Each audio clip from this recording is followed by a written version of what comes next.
Ay, nako.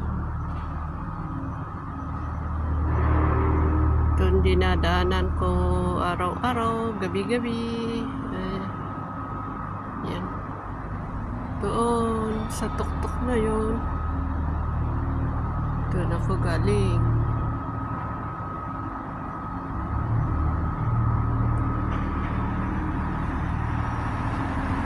Ganito pagka sa araw walang bus. Bihira. Hindi pala araw, ano ba? Gabi na. Mga private vehicle lang ang dumadaan pagka ganitong oras. Ito, bagong building. Ito yung natatanaw ko pag nasa rooftop ako doon sa kabila. Okay. Ito naman, self-serving na tapahan.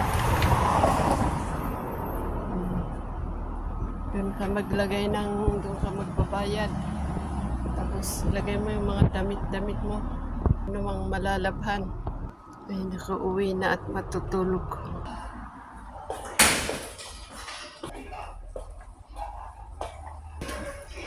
Second floor lang po tayo dito. Tagal naman.